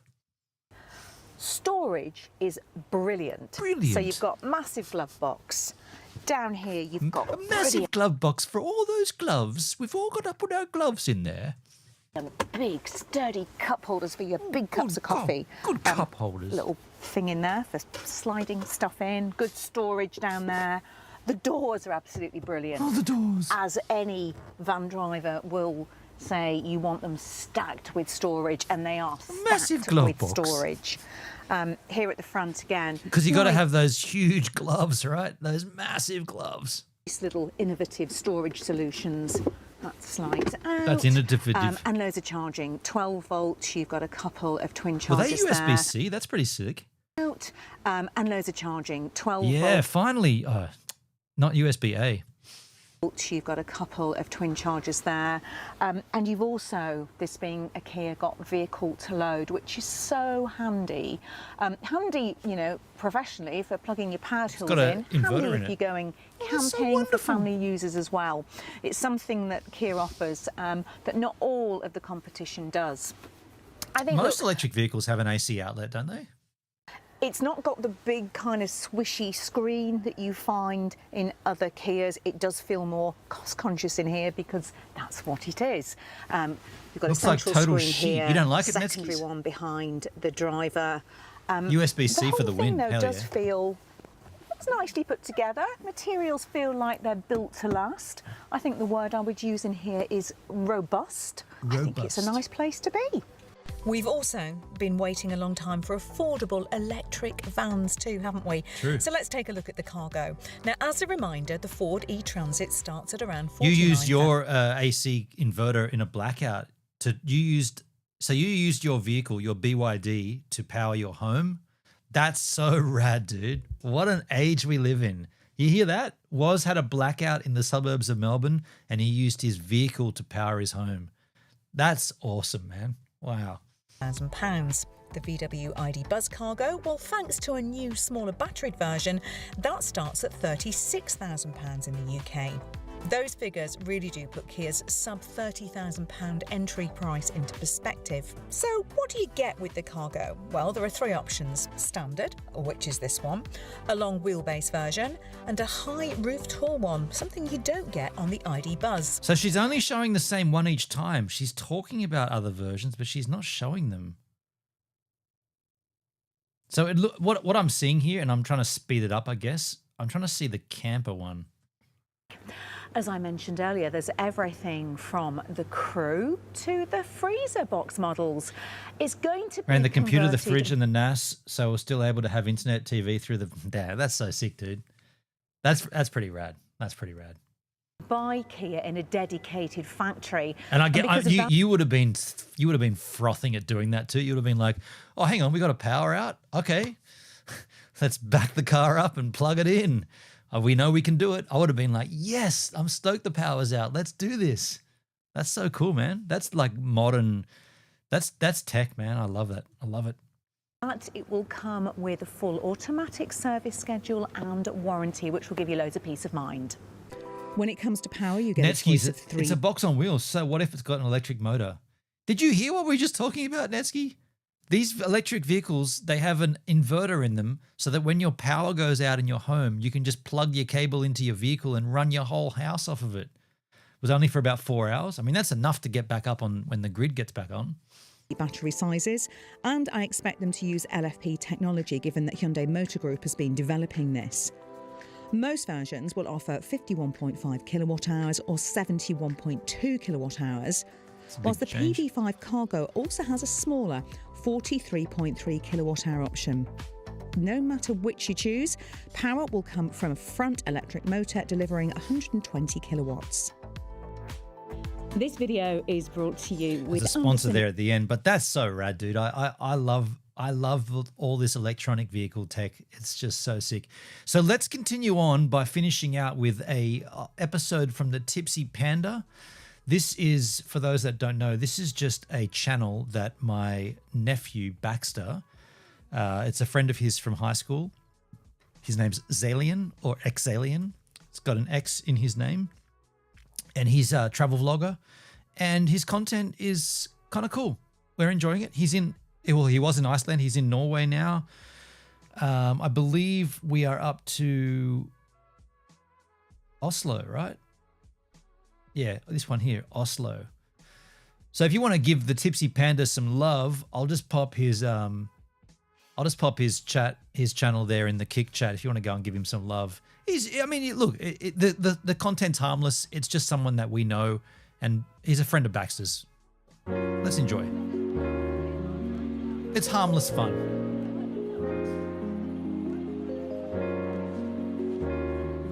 Traveling for 4 hours or something in the train.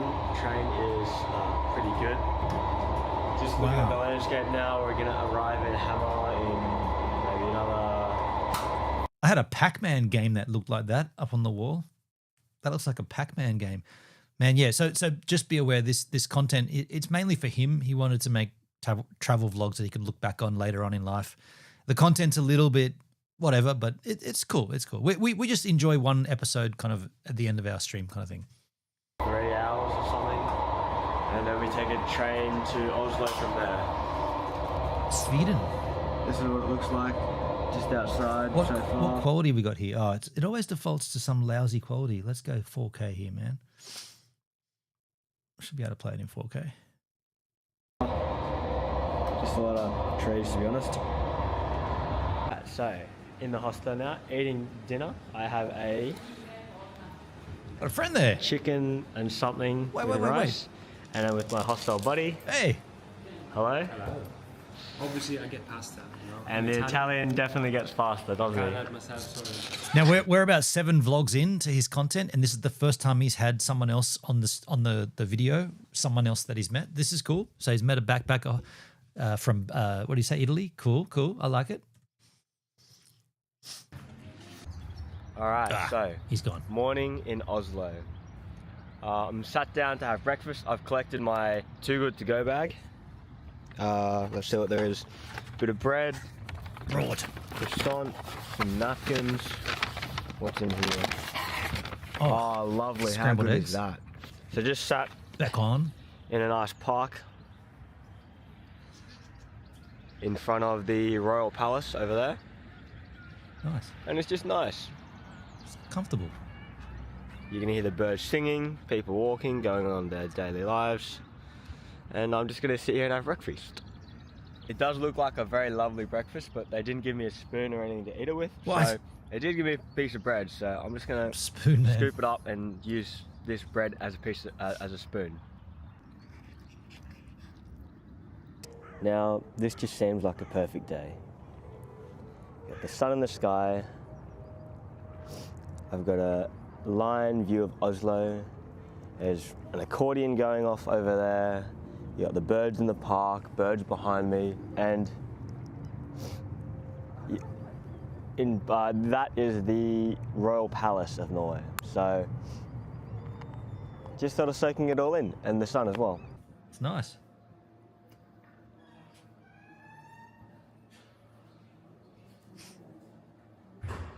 So it's been a bit since I've done a bit of a vlogging, but there's not much point in vlogging everything that I'm doing. I've just been to a few museums and just relaxing at the hostel, walking around, doing some shopping, cooking food, all the normal stuff.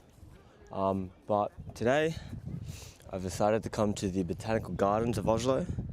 I've got my Too Good To Go order. Very nice. Man, we've discovered he eats a fuckload of food on this trip. He just showed us his big ass scrambled egg breakfasts, and now he's got like a bag, what looks like about at least four bread rolls in there. He's just eating a lot of food. And just going to be enjoying the lovely scenery here. It's always very nice and sunny in Oslo. Rare to see clouds in the sky. And very good. So I'm eating Again? at a restaurant, Chinese, and I'm with one of the hostel buddies. Here we go. Different person. Hello, Grace. What did you order? The dandan noodles. And I ordered wonton with light broth. We're gonna eat this, then maybe walk around a bit, and we'll see what the bill comes out to after.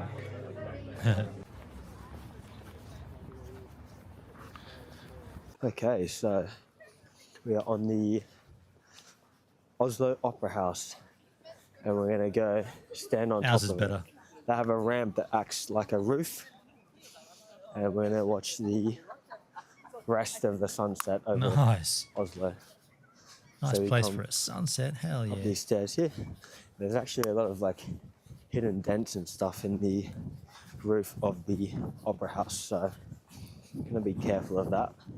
Like this stuff here, you just trip over. Right, approaching the top of the opera house.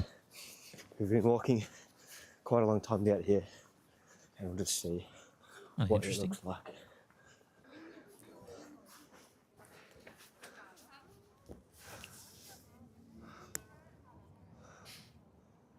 It's like a beautiful afternoon. Very beautiful. That's what I just said.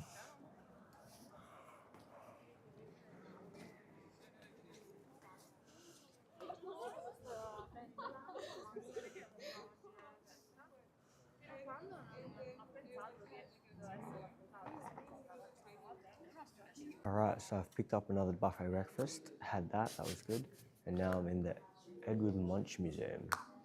And it's very strange. I don't know what artist this is, I'll mention it later, but No clue, don't care. he does a lot of his art, just blood, a bit weird. And he does a lot of his art upside down. So he paints them upside down, and they're painted upside down. Okay. Or is it us that's that's upside down? Crazy. I gotta say, artists have to be some crazy people to do some of this stuff.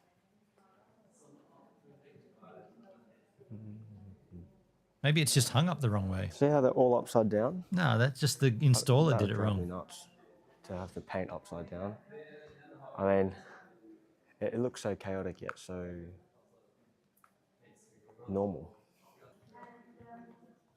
Your shit's flipped.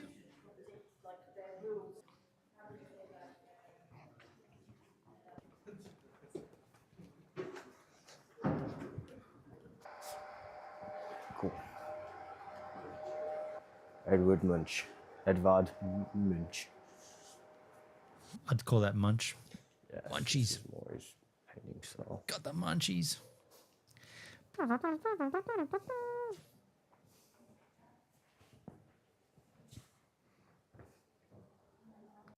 Got some more of his paintings here and some prime ChatGPT work right there. That's crazy.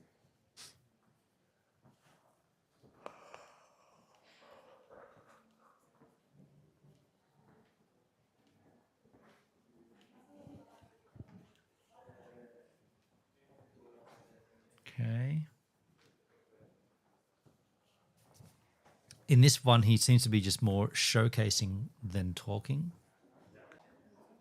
The Scream. Oh, we've seen this guy. Is this the same dude that did the Scream? Right. Eduardo Munch. It's right there. It's crazy. So every half an hour, the paintings switch out. So they have a sketch and a painting and a drawing, a print. So that's the drawing there. And then in a minute or so, there should be another one coming out there. So that one is slowly. The security guard's like, fuck off.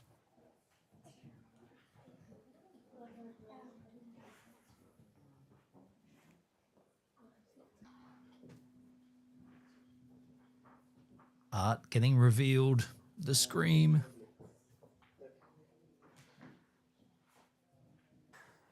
Alright, so this one is in the Munch Lab, so wow, it's a very tall building. Oh wow. Those are massive paintings. They're pretty damn big, aren't they? Holy shit. Looks like the Olgas. Olga.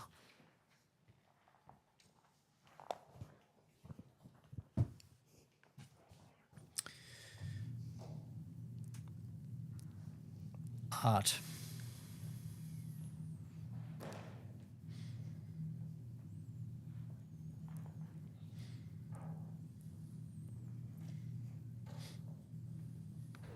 This one is called Until.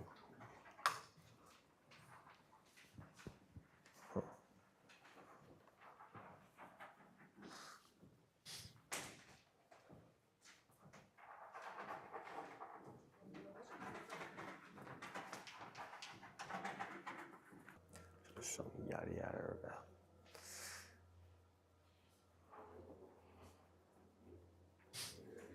I don't really get off on art exhibitions. I thought he might talk to us about it, but he's just showing it to us. All some yada yada about the multi.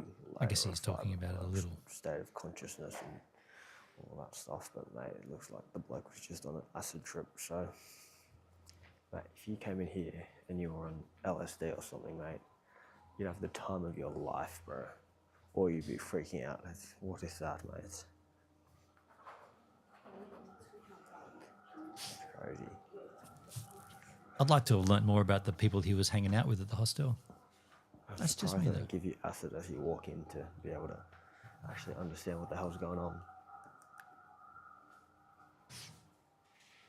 Crazy. Cray cray.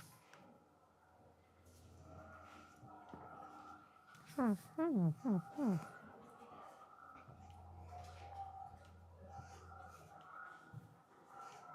doing drugs or something. It's pretty well lit in there, though.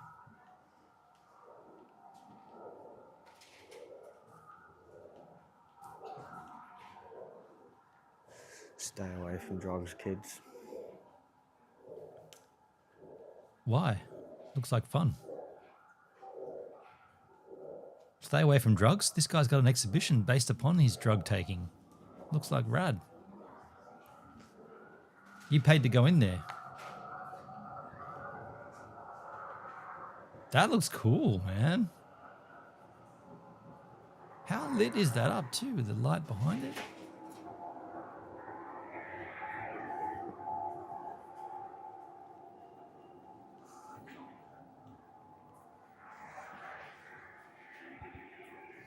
Pretty cool.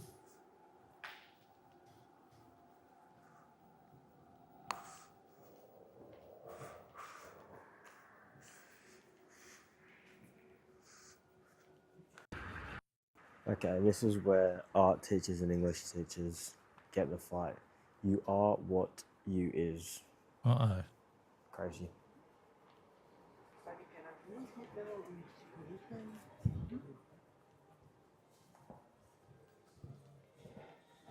Oh, that's interesting.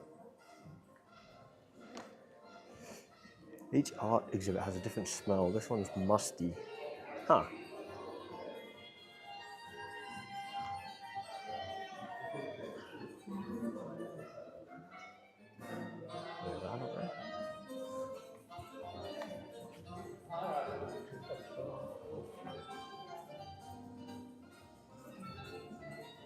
Supposed to be a sunset over the ocean. Could just go outside and see the actual sunset. It's an artist's rendition of a sunset, I'm assuming. That blue is the ocean, the sun is moving behind it. A very interpretive way of doing art. Artism. It's all a bit wanky, folks, but that's how that episode ends. I mean, yeah, he normally is a little bit more forthcoming with his discussion points and whatever he's at seeing. And I mean, look, the idea of his content is not to be watched by people. It's more about his preserving his experience as he travels the world, or at least the northern European countries. So we've been watching it and we've been enjoying it, but I am going to skedaddle out of here now. Thanks everybody for being here on this stream. I promise I will not mention my birthday again after this. This is the day after the birthday, and from henceforth we just become, we just live. So we get back to regular scheduling. Tomorrow, not regular for me. I'm starting work at 4 a.m., get up at 2 a.m., leave the house at 3 a.m., start work at 4 a.m. So that's why this is a kind of an early-ish stream. And I'll catch you guys on the flip side whenever that might be. Cheers, Azizes.